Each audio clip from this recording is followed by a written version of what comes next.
Assalamualaikum warahmatullahi wabarakatuh. Kami dari kelompok bab 3 akan menjelaskan mengenai hakikat manusia menurut Islam. Berikut adalah anggota dari kelompok kami. Yang pertama, saya anak Mas Hamzah Al-Fatha. Yang kedua, Wahyu Alim Purwoko. Yang ketiga, Agung Anugrah Rizki. Yang keempat, Muhammad Fahrio Gimnastiar.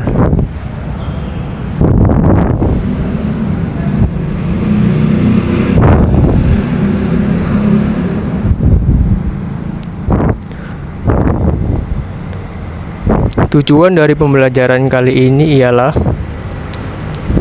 1. Mampu menjelaskan tentang manusia, perbedaan dan persamaan dengan makhluk lain.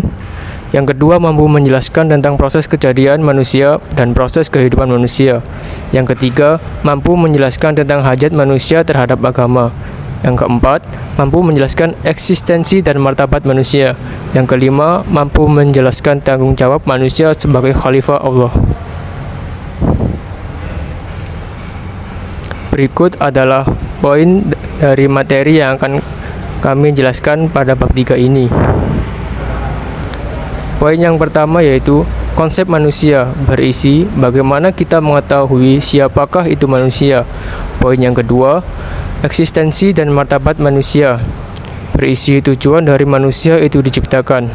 Yang ketiga, tanggung jawab manusia sebagai hamba dan khalifah Allah, berisi hubungan manusia dengan Tuhan itu sendiri.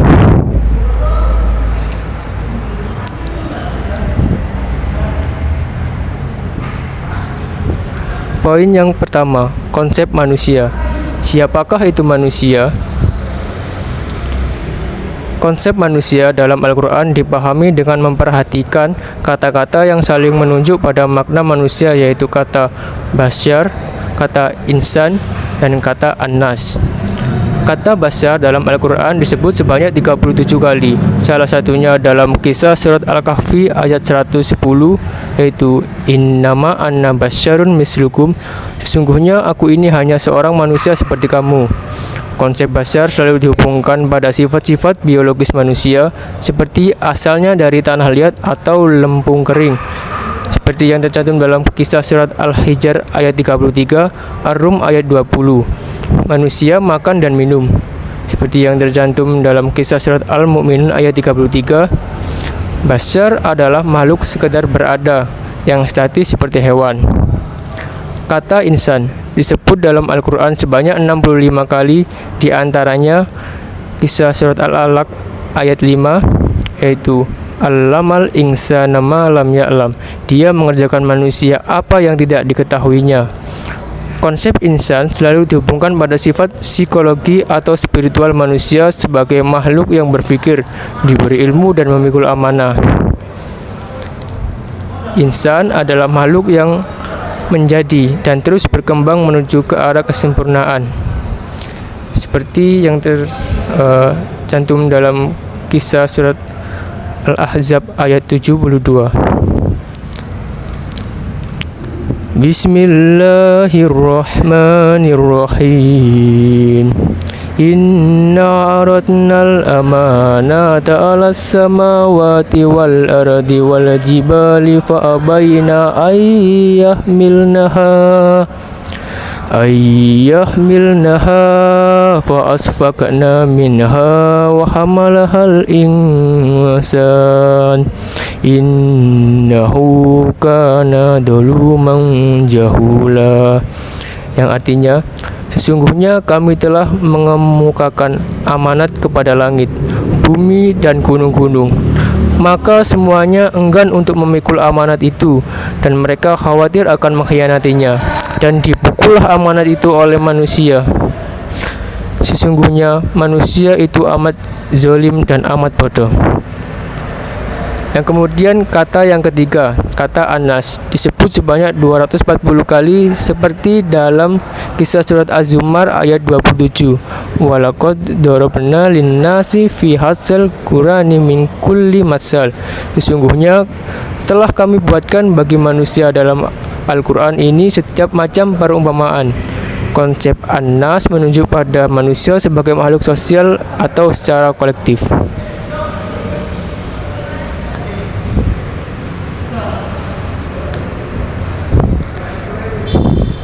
Poin yang kedua, persamaan dan perbedaan manusia dengan makhluk lain. Jika ditinjau dari ruang gerak,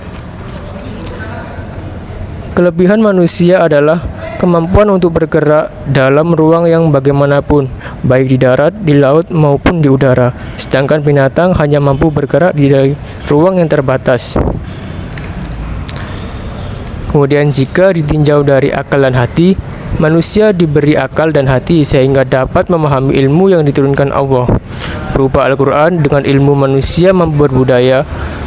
Allah menciptakan dalam keadaan sebaik-baiknya. Kisah surat At-Tin ayat 4. Manusia tetap bermartabat mulia. Manusia sebagai khalifah tetap hidup dengan ajaran Allah. Kisah surat Al-An'am ayat 165.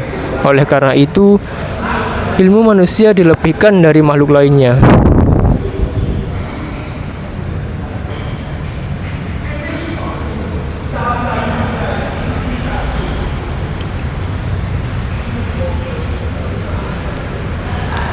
Poin yang ketiga, proses kejadian manusia. Manusia pertama diciptakan Allah dari tin atau turab, yakni tanah, bukan dari primata. Adam adalah manusia pertama dijadikan Allah secara sempurna. Elok rupawan bentuknya sebagaimana difirmankan Allah Subhanahu wa taala dalam kisah surat Al-Baqarah ayat 33 yang berbunyi, Allah berfirman, "Hai Adam, beritahukanlah kepada mereka nama-nama benda ini." Firman ini menunjukkan bahwa Nabi Adam bukan masih berwujud berupa tanah, tapi sudah berwujud manusia yang sempurna. Ayat berikutnya yaitu kisah surat Al-A'raf ayat 11. Sungguhnya kami telah menciptakan kamu, lalu kami memberikan bentuk, kemudian kami katakan pada malaikat, bersujudlah kamu kepada Adam. Ayat berikutnya yaitu kisah surat Al-Infitor ayat 7-8. Tuhan yang telah menciptakan kamu lalu menyempurnakan kejadianmu dan menyeimbangkanmu secara tepat. Dalam apa saja yang Dia kehendaki, Dia membuatmu dari komponen-komponen. Kemudian kisah surat At-Tin ayat 4. Sesungguhnya kami telah membentuk manusia menurut rencana organisasional yang sebaik-baiknya. Poin yang selanjutnya akan disampaikan oleh rekan saya. Baiklah, saya akan menjelaskan materi lanjutan teman saya. 4. Proses kehidupan manusia.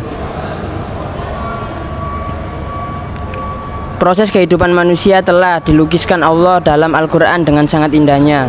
Tertuang pada Quran Surah Al-Baqarah 2:28 dan dijelaskan pula dalam Quran Surah Al-Mu'minun 23:12-15. Dalam perjalanan hidup atau proses kehidupan manusia terbagi dalam 5 fase, antara lain 1. Fase alam arwah, 2. Fase alam rahim, 3. Fase alam dunia, 4. Fase alam barzah, dan yang terakhir fase alam akhirat.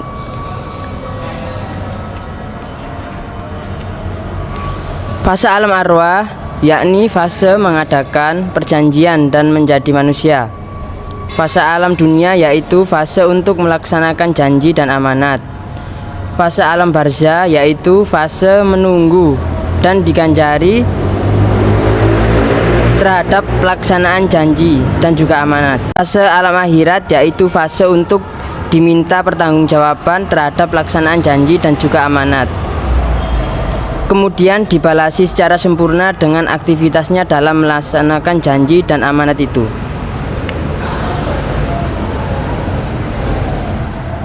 5. Kebutuhan manusia terhadap agama. Menurut Mahmud Syahud mengatakan bahwa dengan berpedoman kepada hasil pemikiran akal saja akan membawa dunia ke dalam jurang kehancuran.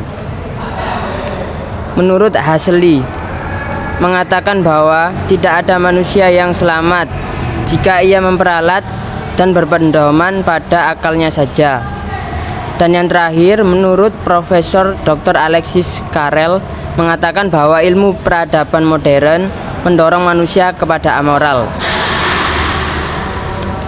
Oleh karena itu, betapapun kecerdasan dan kemajuan yang dicapai ilmu pengetahuan di segala lapangan tidak akan mampu memberi harapan bagi masa depan selama tidak disertai kembali kepada Allah, karena Allah lah yang mampu mengajak manusia ke jalan yang benar dan jalan kebahagiaan.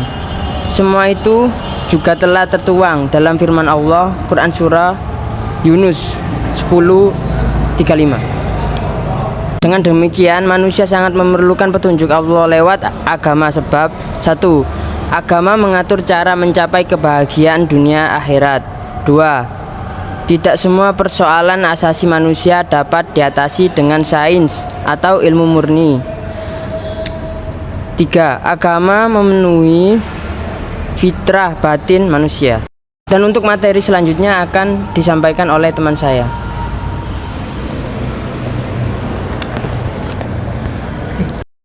Saya akan melanjutkan materi dari teman saya, yaitu eksistensi dan martabat manusia. Yang pertama ada tujuan penciptaan manusia, dan yang kedua adalah fungsi dan peranan manusia. Tujuan dan penciptaan manusia yaitu untuk penyembahan dan penciptaannya, yaitu Allah. Penyembah berarti ketundukan manusia pada hukum Allah dan menjalankan kehidupan di muka bumi, baik yang menyangkut hubungan vertikal maupun horizontal. Vertikal sendiri yaitu manusia dengan Tuhan, kalau horizontal manusia dengan manusia dan alam semesta. Kekacauan kehidupan manusia tidak sekedar akan menghancurkan tata-tata kehidupan manusia, tetapi juga dapat menghancurkan bagian-bagian dari alam semesta yang lain. Yang kedua yaitu fungsi dan peranan manusia. Status dasar manusia yang diperoleh oleh Adam alaihissalam adalah sebagai khalifah. Khalifah dapat diartikan sebagai makhluk penerus ajaran Allah, maka peran yang dilakukan adalah sebagai pelaku ajaran Allah, sekaligus sebagai pelopor dalam membudayakan ajaran Allah. Peran yang dilakukan oleh khalifah sebagai yang telah ditetapkan Allah diantaranya ialah 1. Belajar, yang kedua mengajar ilmu, dan yang ketiga membudayakan ilmu. Yang pertama yaitu belajar, terdapat dalam Quran Surah Al-Alaq ayat 1-5. Iqra bismi rabbikal ladzi khalaqal insana min 'alaq. Iqra wa rabbukal akram. Allamal bil qalam.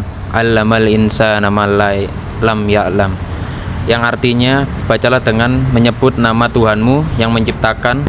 Dia telah menciptakan manusia dan segumpal darah. Bacalah, dan Tuhanmu lah yang maha pemurah, yang maha mengajar dengan perantara kalam. Dia mengajar kepada manusia apa yang tidak diketahuinya.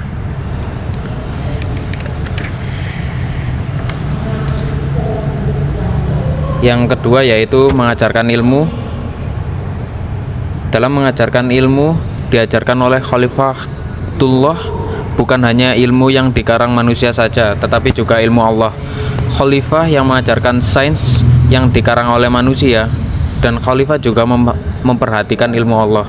Ilmu Allah tidak identik dengan ilmu agama. Ilmu Allah sendiri adalah Al-Quran dan Al-Bayan atau ilmu pengetahuan. Al-Quran merupakan aturan hidup dan kehidupan manusia serta hal-hal yang berhubungan dengan manusia. Mengajarkan Al-Quran berarti mengajarkan hidup dan kehidupan menurut Allah. Yang ketiga adalah membudayakan ilmu. Terdapat dalam Quran Surah Al-Asr ayat 3 yang bacanya illadzina amanu wa amilus solihati wa tawassaw bil haqqi wa tawassaw bis sabr, yang artinya kecuali orang-orang beriman dan mengajarkan kebaikan serta saling menasihati untuk kebenaran dan saling menasihati untuk kesabaran. Ilmu Allah diketahui bukan hanya untuk disampaikan kepada orang lain, tetapi Yang utama adalah untuk diamalkan oleh diri sendiri terlebih dahulu sehingga membudayakannya lebih baik. Proses pembudayaan ilmu Allah berjalan seperti proses pembentukan kepribadian dan proses iman. Sunnah Rasul merupakan contoh perwujudan pembudayaan ilmu. Sebagai seorang khalifah, apa yang dilakukan tidak boleh hanya untuk kepentingan diri pribadi, melainkan untuk diri orang lain. Sekian dari saya, selanjutnya akan dijelaskan oleh teman saya. Selanjutnya saya akan menjelaskan materi dari teman saya. Tanggung jawab manusia sebagai hamba dan khalifah Allah. Yang pertama, tanggung jawab manusia sebagai hamba Allah. Yang kedua, tanggung jawab sebagai tanggung jawab sebagai khalifah Allah. Tanggung jawab sebagai hamba Allah. Makna yang esensial dari kata abd, hamba adalah ketaatan, ketundukan, dan kepatuhan. Ketaatan, ketundukan, dan kepatuhan manusia hanya layak diberikan kepada Allah, yang dicerminkan dalam ketaatan, kepatuhan, dan ketundukan pada kebenaran dan keadilan. Tanggung jawab manusia terhadap dirinya adalah memelihara iman yang dimiliki, yang bersifat fluktuatif atau naik turun, yang dalam istilah hadis Nabi SAW dikatakan al-imanu yasda'u wa yankusu iman. Iman itu terkadang bertambah dan terkadang berkurang. Tanggung jawab terhadap keluarga merupakan kelanjutan dari tanggung jawab terhadap diri sendiri, karena memelihara diri sendiri berkaitan dengan perintah memelihara iman keluarga. Oleh karena itu dalam Al-Quran dinyatakan ku anfusakum wa ahlikum naro, yang artinya jagalah dirimu dan keluargamu dari neraka. Oleh karena itu hamba Allah harus senantiasa melaksanakan sholat dalam rangka menghindarkan diri dari kekejian dan kemungkaran, fahsyai wal munkar. Hamba-hamba Allah sebagai bagian dari umat yang senantiasa berbuat kebajikan juga diperintah untuk mengajak yang lain berbuat ma'ruf dari mencegah dan kemungkaran. Quran Surat Ali Imran ayat 103. Yang kedua, tanggung jawab manusia sebagai khalifah Allah. Manusia diberikan tugas hidup yang merupakan amanat dari Allah dan harus dipertanggungjawabkan di hadapannya. Tugas hidup yang dipikul manusia di muka bumi adalah tugas kekhalifahan, yaitu tugas kepemimpinan, wakil Allah di muka bumi, serta pengelolaan dan pemeliharaan alam. Khalifah berarti wakil atau pengganti yang memegang kekuasaan. Kekuasaan kepada manusia bersifat kreatif, yang memungkinkan dirinya yang mengolah serta mendayagunakan apa yang ada di muka bumi untuk kepentingan dirinya. Sebagai wakil Tuhan, Tuhan mengajarkan kepada manusia kebenaran dalam ciptaannya dan melalui pemahaman serta penguasaan terhadap hukum-hukum kebenaran yang terkandung dalam ciptaannya. Kekuasaan manusia sebagai wakil Tuhan dibatasi oleh hukum Tuhan, baik yang tertulis dalam kitab suci Al-Quran maupun yang tersirat dalam kandungan alam semesta Al-Huniyah. Kesimpulan pada presentasi kali ini adalah berbicara mengenai hakikat manusia memang tidak ada habisnya. Manusia sendiri dalam mengkaji dan menemukan hakikat manusia hingga kini belumlah tuntas, sehingga benar apa yang dikatakan oleh Alexis Carrel bahwa sebenarnya manusia mencurahkan perhatian dan usaha yang sangat besar untuk mengetahui dirinya, kendatipun kita memiliki pembenaran yang cukup banyak dari hasil penelitian para ilmuwan, filosof, sastrawan, dan ahli di bidang keruhanian sepanjang masa ini.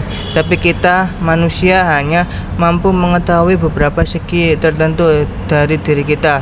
Kita tidak mengetahui manusia secara utuh. Yang kita ketahui hanyalah bahwa manusia terdiri dari bagian-bagian tertentu, dan ini pun pada hakikatnya dibagi lagi menurut tata cara kita sendiri. Pada hakikatnya kebanyakan pertanyaan-pertanyaan yang diajukan oleh mereka yang mempelajari manusia hingga kini masih tetap tanpa jawaban. Bila ada yang ditanyakan, silakan tulis komentar di bawah. Kita hanya menampung 3 pertanyaan dan akan dibahas pada Jumat berikutnya. Sekian dari kelompok kami, kurang lebihnya mohon maaf. Wassalamualaikum warahmatullahi wabarakatuh.